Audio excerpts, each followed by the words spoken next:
Hello, I'm Brian, and welcome to Storytime. Today we're reading the story of The Three Journeymen by the Brothers Grimm. There were three journeymen who had agreed to stay together on their travels and always work in the same town. But a time came when their masters had no work for them, and they were all penniless and in rags. One of them said, "What shall we do? We can't stay here any longer. Let's go on the road again. Then if we don't find work in the next town we come to, we'll arrange with the innkeeper to write and let him know where we are, so as to keep in touch with each other. Then we'll all go our separate ways." That struck the others as a good idea, and they started out. On their way, they met a richly dressed man, who asked them who they were. "We're journeymen looking for work. So far we've kept together, but if we don't find any work, we're going to break up." "No need of that," said the man. "If you do as I tell you, you'll have plenty of money and work. In fact, you'll soon be fine gentlemen riding in carriages." "If it's no risk to our immortal souls," said one of the journeymen, "we'll do it." "No risk at all," said the man. "I'll have no claim on you." But the second journeyman had been looking at the ground, and when he saw that the stranger had one horse's hoof and one human foot, he thought they'd better steer clear of him. But the devil said, "Don't worry, I'm not interested in you. I'm out for another soul, who's half mine already, and who will soon be ripe for the plucking." Thus reassured, they consented, and the devil told them what he wanted them to do. In answer to all questions, he wanted the first to say, "All three of us," the second, "for money," and the third, "and that's as it should be." Apart from these answers, which they were always to make in the same order, they were not to say another word. If they broke this rule, all their money would vanish instantly. But if they observed it, their pockets would always be full. To start them off, he gave them all the money they could carry, and told them to stop at such and such inn in the next town. When they got there, the innkeeper came out to meet them, and asked if they wanted something to eat. The first replied, "All three of us." "Naturally," said the innkeeper. And the second said, "For money." "I should hope so," said the innkeeper. And the third said, "And that's as it should be."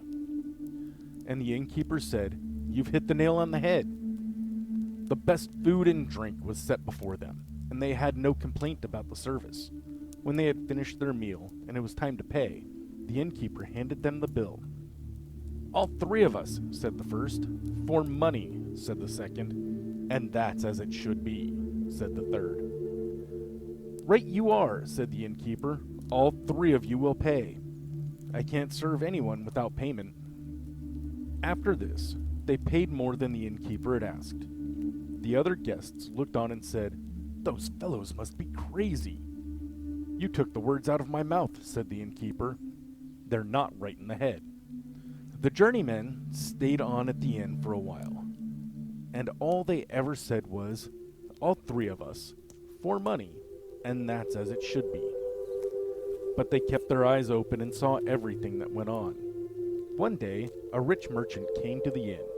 He had a great deal of money with him, and he said to the innkeeper, "Would you kindly keep my money for me? I'm afraid those crazy journeymen will steal it." The innkeeper took the money bag to his room, and as he was carrying it, he felt the weight of the gold inside. Thereupon, he decided to lodge the journeyman on the ground floor, and give the merchant a room of his own upstairs. At midnight, when the innkeeper thought everyone was asleep, he and his wife went to the merchant's room with an axe and struck him dead. After the murder, they went back to bed. Next morning, there was a great outcry when the merchant was found lying in a pool of blood. All the guests came running, and the innkeeper said, "The three crazy journeymen did this." The guests agreed. "It can't have been anyone else," they said. The innkeeper sent for the journeymen and asked them, "Did you kill the merchant?" "All three of us," said the first. "For money," said the second. "And that's as it should be," said the third. "There you have it," said the innkeeper. "They've confessed." So they were thrown into prison, and their trial was set for the next day. When they saw that things were getting serious, they began to be worried.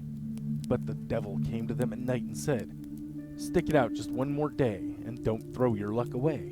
Nobody's going to touch a hair on your head." The next morning, they were taken to court. The judge asked them, "Are you the murderers?" "All three of us."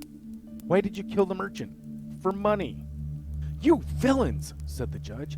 "Doesn't your conscience trouble you?" "That's as it should be." "They have confessed, and I see no remorse," said the judge. "Take them straight to the scaffold."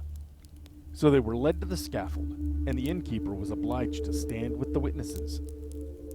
The executioner's helpers grabbed hold of the journeyman and were leading them up to the block where the headsman was waiting with his naked sword.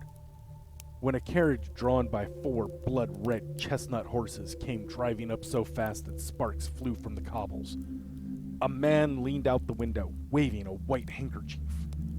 "That's a reprieve," said the executioner. And from the carriage came cries of, "Reprieve! Reprieve!" Out stepped the devil disguised as a fine gentleman, and said, "You 3 are innocent. You may speak now. Tell us what you've seen and heard." Said the eldest, "We didn't kill the merchant. The murderer is right there in the circle," and he pointed at the innkeeper. "If you want proof, go to his cellar. You'll find the bodies of many others he has murdered hanging there." The judge sent the executioner's helpers, and they found the journeyman's story was true. They told the judge, who ordered them to take the innkeeper up to the block, and the executioner cut off his head. When that was done, the devil said to the 3 journeymen, "Now I've got the soul I wanted. You are free, and you've got money enough to last you the rest of your lives." What I found interesting in this story is that the journeymen are trusting of the devil, and the devil does not come after their souls. In most typical stories, the devil would have come for them as well. Let us know what you thought of the story of the 3 journeymen in the comment section below.